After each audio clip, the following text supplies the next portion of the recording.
Hey, it's time again for Drummer Nation Live, the show for and about drummers, where we talk about all things drum and drum related.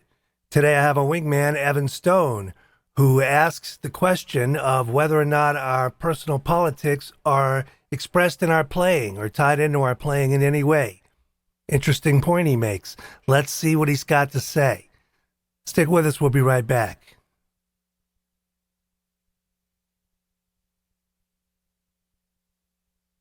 It's time for Drummer Nation.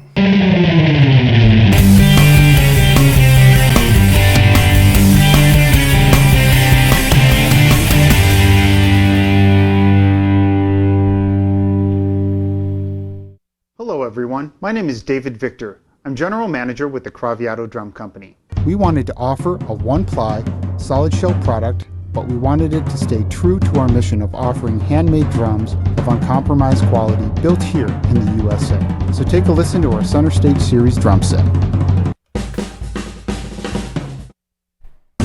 These Regal Tip Session sticks feel great. They kind of put me in the mindset of a thinner and lighter 5A. Go to regaltip.com, order a pair, or go to your nearest music store. Pick up a pair and let us know exactly how you feel about the stick. Introducing the Star Festival snare drum from Gary Astrich, a handcrafted and precision replica of the rarest and most iconic of drums, Ringo Starr's 1963 Ludwig Jazz Festival. Each instrument is authorized and hand-signed by Ringo Starr and will benefit his charity, the Lotus Foundation.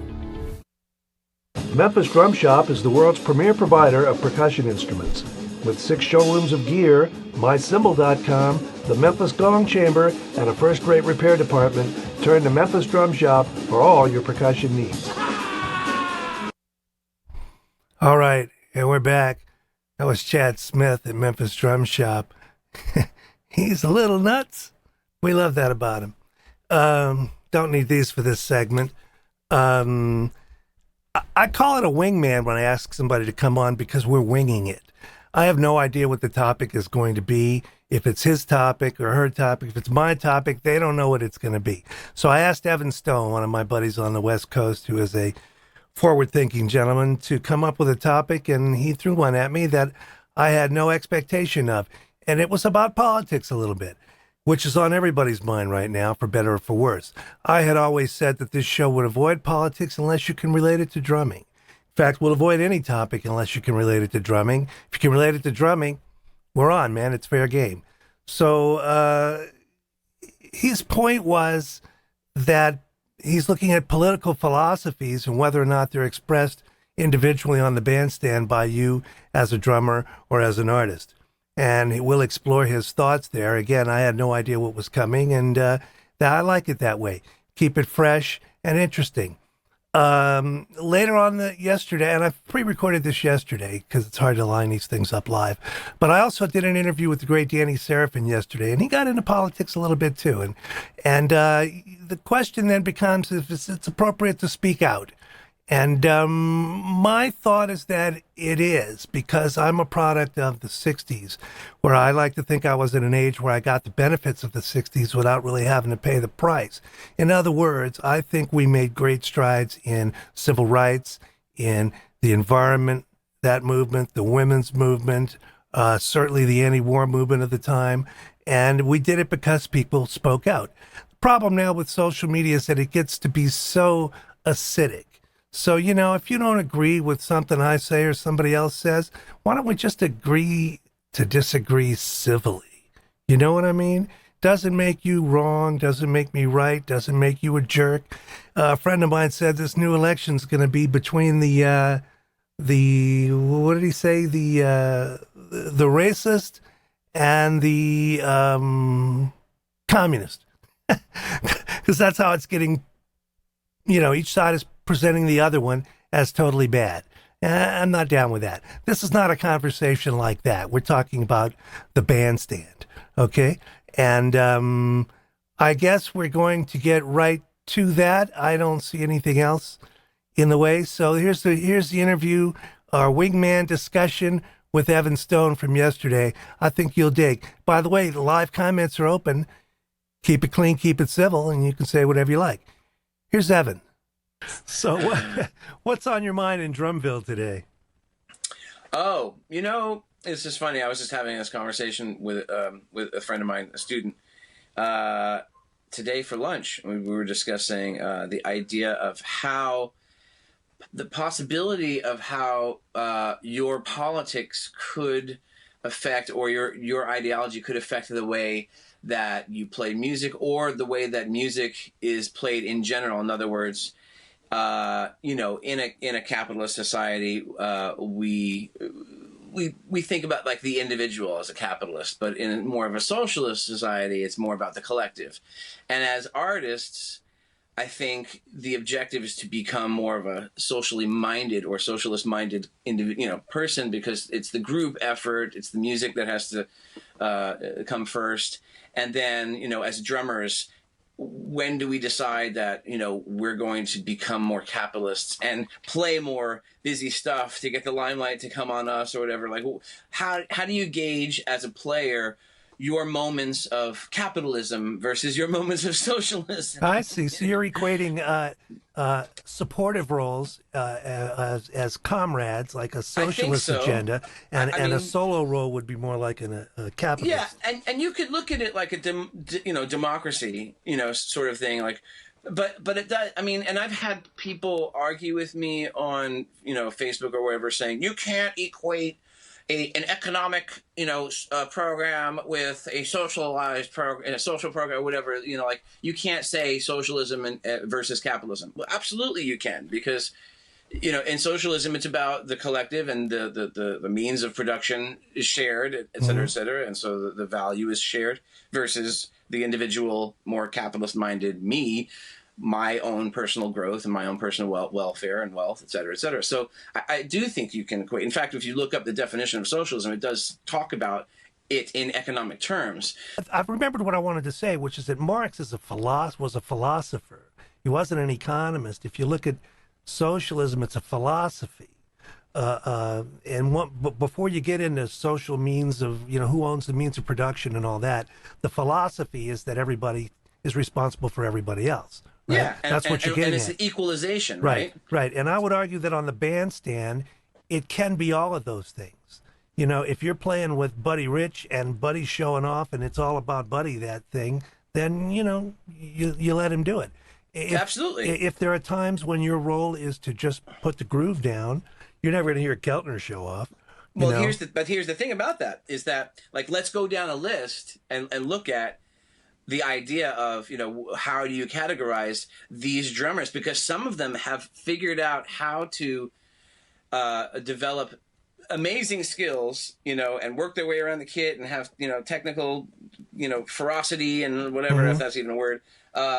And guys like Buddy Rich and Vinny and all those guys, but who know how to put it down and then play for the collective. Right? That's where I was going to go with that. Look at Steve Gadd. Look at Vinny. Vinny's played with Gino Vanelli, man. Vinny's played normal sort of gigs that any of us would play. Exactly. And he subjugated himself. Look at Fields of Gold versus Alan Holdsworth, on Secrets. It's like, exactly. How do you get the same drummer there? So there's certain guys that know how to ride the fence, Right. But then there are other guys that really don't care about riding the fence, like Mitch Mitchell. Yeah. Where does he fall in? Well, I mean, Elvin. Capitalist. Yeah. Elvin. Elvin's going to be Elvin, who's going to be Elvin, who's going to be Elvin, and then God bless him for it. Absolutely. And I don't want to hear him playing with the Ellington Band, or exactly. He's going to be. I don't want him to subjugate that. Exactly. But most of us have to make a living, and so we play. What's the role of the drummer? If I could say what the role of the drummer is in any band, any setting, anywhere, is to make the band sound good. Absolutely. Well, that's the goal. And sometimes that means you take the lights on you and you take the spotlight and show off, and sometimes it means stay the hell out of the way. Yes, more times than not, it's probably stay out of the way. Right. If we're really talking about playing music, because where drumming, where that line is crossed is, when do I play more like. When do I color versus when do I, play metronomic time? or pulses that, aren't moving around and shifting and implying, time. So who are the guys that understand? I mean, those are the best guys, really, the ones that understand how to balance those things out, Right. And so what's going to happen in the future of drumming, or if my point in bringing this up is because you can't really separate your performance and your artistry and the way that you perform your music from who you are and what your mentality is and what your ideologies are and what your belief systems are. I don't think you can be super conservative, a super conservative thinker in every aspect of your life and tell me that you're a jazz musician that improvises all the time. Like, I would have a hard time buying into that belief. Well, let me turn this around on you. You're a band leader. You have a band that plays free, that plays unrehearsed, unwritten music, and you're the leader, and you face the band, and you dictate what goes on to some extent, Yes. allowing for freedom. So you're allowing these people to move in and out of that social capital, Absolutely. that role, and Yes. you control that. Well, I direct it. I don't control it. Right. Okay. That's a better way to look at it. But your point about, I like the point about politics because you're taking an economic theory and applying it as a philosophy, which it initially was, of how we relate as individuals. And nowhere is that more apparent than on a bandstand. You're right. But taking it beyond the bandstand, beyond, and we could talk about drummers and their approach to music. But how does it affect, like, what's going on in society right now with all the magnifying glasses on everything that everybody is doing, and the sensitivity and the offending me, and don't say this, and take down that statue that from 1895 because it offends me, whatever. Like, how is this really takes over? If this becomes a shift in our society, what is music going to sound like? Because lyrics are going to have to change to not offend anyone. Maybe performance will have to change so that nobody really stands out. Because if somebody stands out, but in the band, Evan, maybe it doesn't. The lyrics will become the thing that's the contrary to it. It pisses people off. I hope so. They have yeah, I hope so. Right now, this is a topic that's been bandied about in Hollywood forever. You have the actors who say there's nothing political about my work, and the ones who say yes, there is. Everything is political. And you have actors who are known on the right and on the left. You had the Charlton Hestons on the right and the Sean Penns on the left, and their work reflects it, don't you think? Without question, that it absolutely. I mean, you could pretty much watch any popular movie. I don't care how far back you go. There's little commercials in there in these films, and then there's these agenda little lines that didn't really need to have to be in the movie, but they needed to put it in there because they wanted to get some point across that fit in with their political ideology, And I watch for it now. I look for it and go, there it is. There's the message right there. Once you start seeing it, it's everywhere. Not only that, if you want to make a military movie, you're going to need equipment, right? Jets and boats, ships and arms. And who's supplying that for you? Yeah, generally speaking, it's done in context with the U.S. military, and they're not going to okay it if it's not to a certain agenda. So I think Francis Ford Coppola filmed in the Philippines or something, because they still had a lot of Vietnam War gear there, but they didn't have to get permission from the military because it was decidedly an anti-war film. So then which side of the fence is the Star Wars situation on? Yeah, is Spielberg really political, or is he? Maybe, yeah. He probably is as a person. You would imagine he's on the left. Yeah. He's an artist. He's in Hollywood. Yeah. I don't know, man. And I think that what we would both be happy with is people would just pay attention and look at it and see. I think this just goes over people's heads, and they're being fed things they don't necessarily realize. No, it's not hitting them in any kind of conscious way. I think it was what you're saying. But it is effective. I mean, yeah. If that's a form of subliminal advertising, it's definitely making an impact. Well, everything we watch reinforces certain assumptions we make about how we live in this world together. Right, and how we, yeah, exactly, and how we act with one another, and our mindset, and so the artist mindset, would it be compromised? Is my question. If America changes, the way that it's used to operating, So it would have to be compromised by the box office, because that's who they answer to. You can have a film director or make an album or whatever you want to do that's the antithesis of what's going on. We saw that in the 60s a lot, right? And they had success for it, but because people associated with it. The difference is that they weren't struggling against, it wasn't a capitalist socialist struggle. It wasn't like it is now. No, this is a little different, because now we're talking about the foundational ideology of the social, what the social norm would be, and what would be socially acceptable, and that's a real landscape change that we're toying with right now. You know what I mean? And it's a game changer. Like, if the next generation and the next generation after that grow up with a different mindset about what social norms are, then absolutely the face of America changes. Right. And Right. you know what I'm saying? And it'll be reflected in the music. Or- if you're talking about destruction, all I can say is you can leave me out. In. You know the lyric I'm talking about? Which one is that? John Lennon, man. Okay. Revolution. Right, But if right, you're right, talking right. about destruction or something, Right. then brother, you can count me out. Me out, right. Then Yeah, he yeah, says, in. yeah. He does say in, huh? So I think they've been trying to figure this out for a long time. My hope is that you're right and I'm right, that we can get through this together as people, and nobody has to kill each other over it. Yeah, and maybe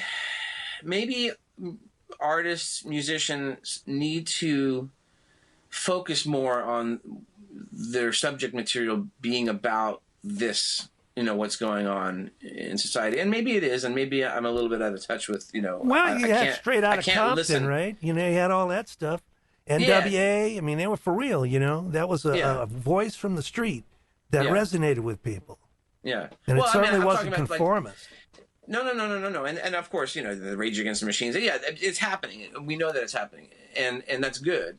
I'm just wondering about what's happening in popular music. What are the topics that everybody is listening to, or that young influential minds are listening to? I mean, I know I'm terrible with some of the new stuff coming out. I can't keep track of everybody, but there's one in particular that was discussed around our dinner table with the family, because my niece was starting to listen to this singer, and she's very controversial right now because she taps into the dark side kind of thing, but her audience is very young,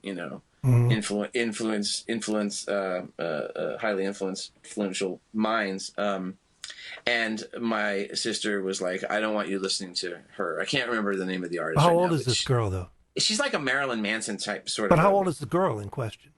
The artist? The child that's listening. Oh, she's 11. Okay. Right So at it's that age. That Yeah. age, exactly, that influential age.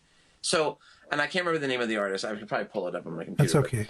But she's kind of like the female Marilyn Manson kind of thing, where she wears that gothy or whatever kind of vibe, and but it's like, what are you going to do? How do you safeguard children from hearing or seeing?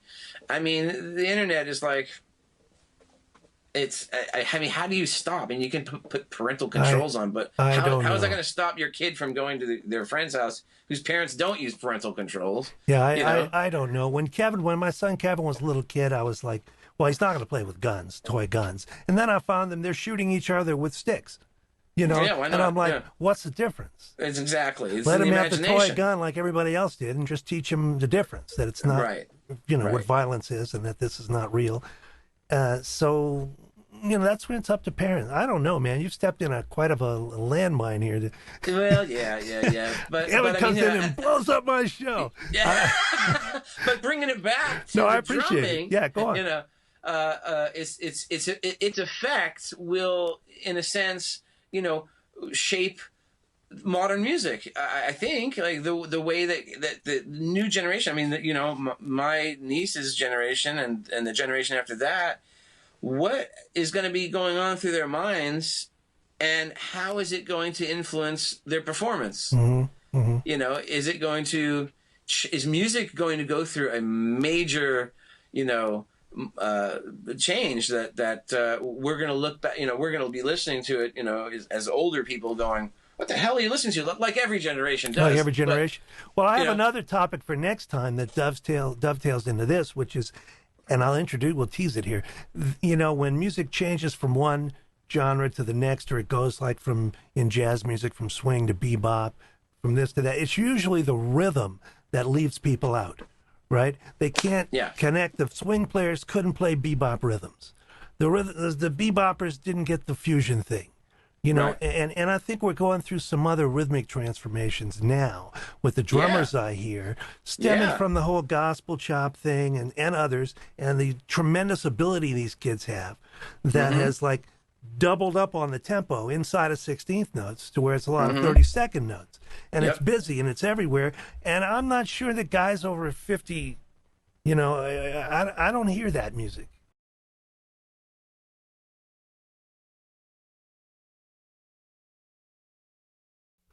There we go. Well, I was watching it, not sleeping, but I was watching it, and it ended with that tease for the next time. Anyway, even drumming can be political, you know, but you can disagree. I don't care.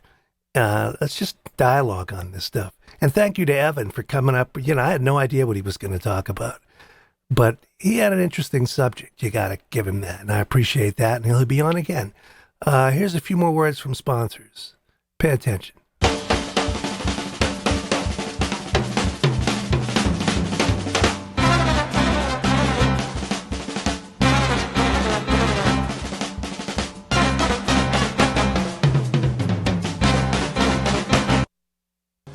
Drummers seeking a quick and easy way to muffle bass drums on the fly, look no further.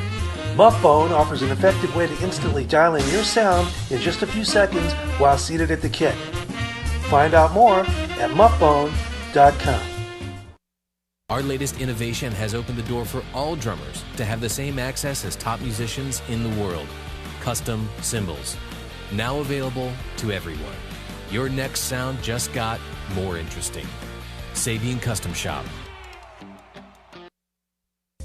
Hi, this is Stanton Moore. I've been playing and teaching drums for over 30 years. My new site, Stanton Moore Drum Academy, is the perfect online drum learning platform for any level drummer to learn how to play the drums the same way I did. I'm looking forward to seeing a lot of you as subscribers on the site, and I think we're going to have a lot of fun.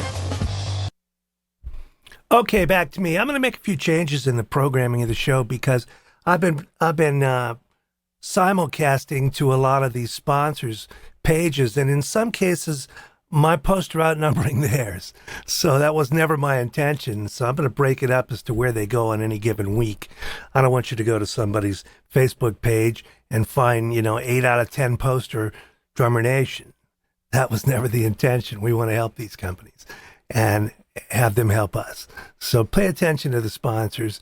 I am getting a lot of great feedback on the newest podcast show I just posted with Matt Wilson. Matt Wilson is one of the best jazz drummers in the world and a wonderful guy who's got such a big heart and has come through a lot of adversity. And I really liked the way the interview went. I asked him about some of the quotes he has been known for and sort of let his personality emerge from that. I'm very happy with it. But I'm also very happy and very honored from some of the responses. I've had positive responses on that interview, not only from Matt, but Joe LaBarbera, Adam Nussbaum, Ed Soph, Jeff Hamilton, Bill Goodwin. I mean, these are some of the greatest drummers of my generation, and I'm just honored that they would watch the show and make a comment. And the same with all these great guests. So Matt Wilson is up now. I encourage you to see that wherever podcasts are shown. If you're a podcast person, you know where to get it, video, audio. Download it, stream it, listen to it in your car, whatever you like to do. It's available in all of those places. A few calls to action, as we always do. Sign up for our newsletter at drummernation.com. Please do that. Let me know if there's something you'd like to see on this show. Please do that. Patreon, you know what that is? That's a like a crowdfunding kind of thing that enables you to pledge a little bit of money every month. It comes out of your credit card, and $4 or $5 a month. Come on, man. You're never going to miss it. I don't have a subscription. I don't have a membership fee. It's all free, but if you can help a little bit that way, please do. Also, if you're a company that you see these ads on here, you might say, well, I'd like to advertise, but I don't have a video ad, or I have a video that's 5 minutes long. Well, nobody has them. So I go and make them for you. From existing material. Your marketing department is already down with it. You've already posted it. I'll grab stuff from your website, your social media, piece together a 15-second spot for you, and you can be a patron of the show with a spot that the rates are unbelievably low, and you will be able to keep that video. So that's about all I got. You're going to get a list here of some of the people who are participating in this, and from time to time you'll see my shows, Drummer Nation live shows, on their Facebook pages, and we certainly appreciate that. So here they are on the way out, and we'll see you next time on Drummer Nation and Drummer Nation Live. Thanks.